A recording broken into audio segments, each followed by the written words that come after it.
demonstrators with Climate Defiance in not just Massachusetts, but I guess this is in Martha's Vineyard or Nantucket. Yeah, this is.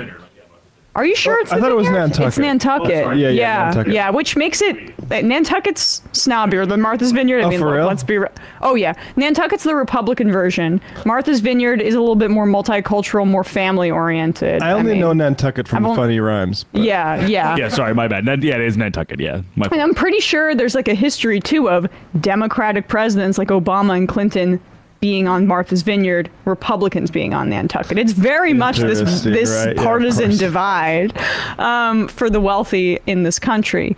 But so that just adds like an extra flavor to this clip. But these are 10 climate activists at a fundraiser for Governor Maura Healey of Massachusetts at a private Nantucket home. And they're confronting her over the state's continued construction of new fossil fuel projects.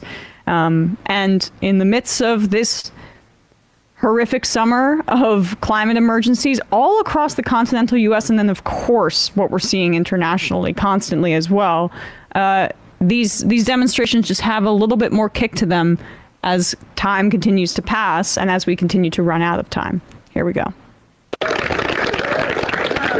Excuse me, Governor Healey, I'm sorry to interrupt. We're in the midst of a climate emergency. What's your name? My name is Matt. Nice to meet you, I'm Matt. 20 years old and you're throwing my future. The state of Massachusetts is building 10 new fossil fuel infrastructure projects right now. We need you to ban new fossil fuel infrastructure right now. Will you commit to doing that, yes or no? Let's talk about that, okay? Let's talk about it, yes or no? Let's talk about that. There's a huge transition that we're undergoing, and there's a lot of work to do. But let me tell you, and I appreciate... The first step of the transition is to ban new fossil fuels. Will you ban new fossil fuel infrastructure? I appreciate that, Matt. Guys, I appreciate it's democracy. And fossil fuels, Maura! And fossil fuels! And fossil fuels, Maura! And fossil fuels! You insulted us. How did I insult you? There is no future. Get out! The fossil fuel industry bought you out. The fossil fuel industry gave you $50,000. And fossil fuels, Maura! And fossil fuels! Yeah, how's that work? Fossil fuels! And fossil fuels! Touch you. And fossil fuels! Fossil fuels!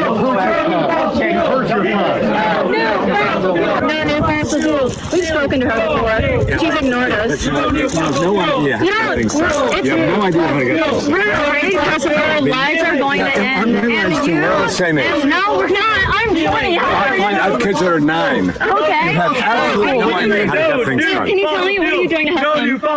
I have solar everything. I have solar in my home. Is an individual act going to help us? No, the act of someone in power is going to. If you had half a brain, you would understand We how have to get no things money. Maura has power, and she can help save us, but she's your not. rudeness prevents you We're from gonna talking die. to her. Who cares how rude we are? I don't mind if you die. I'm going to die a lot quicker than you are. Well, the visuals there are just amazing, right? I don't mind if you die, actually. Yeah. Wait, so can you go back and actually play that final 10 seconds? I don't mind if you die. The guy also says, I'm going to die before you are. It's like, yeah, bro, that's the point. So apparently, I just want to point out that an article pointed out that that guy is someone named Bruce Purcell, a Boston real estate tycoon. And after tone policing them says, I don't care if you die. Let's play this final 10 seconds here. Maura has power, and she can help save us, but she's not. But your rudeness prevents you We're from gonna talking die. to her. Who cares how rude we are? I don't mind if you die. I'm going to die a lot quicker than you are. It's your rudeness that prevents me from taking you seriously, but I don't mind if you die. What's amazing is these people don't understand that you have zero credibility on this. And also, you prove it by the point that your response is, I have solar everything. What a great demonstration of what a lot of this stuff is, which is just a way for rich people to do just enough consumption in the right direction that they feel like they've done enough. Bro, exactly. You are, I mean, and so great job for Climate Defiance. The more that you can disrupt these sorts of spaces, and I also love it because they're not a working person being inconvenienced the entire thing. Yeah. The more you can go and show that all this stuff, all these like fancy like meetings that people have on their nice lawns, it's all BS. And I mean, how shallow. I have solar everything, bro. Please. I also just love the guy who looks like one of the twins from Uncut Gems following them, being like, like, I've been a climate activist for longer than you were alive, and look what it's gotten me. I can wear a summer jacket with my nice sunglasses and for $25,000 watch Maura Healey speak in Nantucket. Yeah, you get invited to political fundraisers for people. Good job. Well, no, the $25,000 thing, they're annoyed that their pay-to-play situation is being a bit disrupted, where they just get a little bit of access. People aren't doing that just to hear the incredible words coming out of Maura Healey's mouth.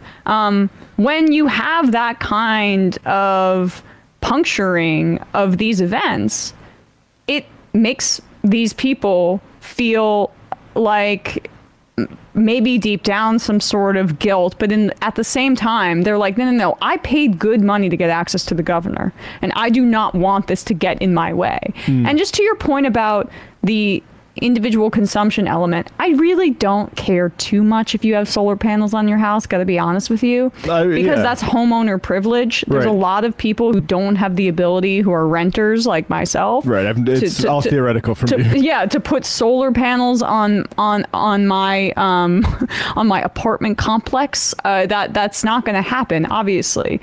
This is about government action. So I don't really care what those individuals have done. And they have no idea about that. They think because they drive an electric car and have solar panels that, hey, don't look at me. It's a fundamentally neoliberal belief in what the world, how change happens in the world. It's all through individualistic consumption as opposed to government action, because this isn't you showing up to this guy's house and there's not a politician there. It's the governor of one of the biggest states of in the country. That's why they're demonstrating. It's the consumption politics, immediately contrasted with what they're doing, which is getting one of these politicians, who are not respond to the crisis, which is pretty much most of them. But I mean, it's such a glaring contrast. And that you think you can sort of preach to climate activists who are doing, frankly, as much as I've seen done, that they aren't doing it right and that you know better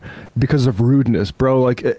More rudeness, please. Yeah, they've done a great job, Climate Defiance, with disrupting Commerce Secretary Gina Raimondo at a few different events, as well as Vice President Harris at another event at a Martha's Vineyard high school. That was the Martha's Vineyard one. Yeah, so they've actually, I think, honestly, they've been doing a pretty good job of just standing pat in the Martha's Vineyard, Nantucket area, waiting for these politicians to come through. If you're a wealthy climate activist, or from the background where you can access these sorts of neighborhoods too, political campaign season and this sort of thing, you know what? You know there's infrastructure to make your stuff go viral. So go work with a group like Climate Defiance and get out there. And just to reiterate kind of what we were saying before, do not fall into the trap of thinking that climate activism is about your individual consumption. It's totally fine to make those choices, and if you're vegan, to not shop from someplace like Amazon, I am all for that decision. But when you make that the focus of climate activism, it is counter-revolutionary, because that is never going to solve the climate crisis. The reason that a fundraiser with a politician is being targeted is because there needs to be disruption and an end to the new production of fossil fuels, whether it be through the construction of new projects with fossil fuels or pipelines or just the usage. That is about targeting a collective government response. So do not fall for individual consumption as a method for actual change, because that will always leave you wanting, and it will always leave the planet burning.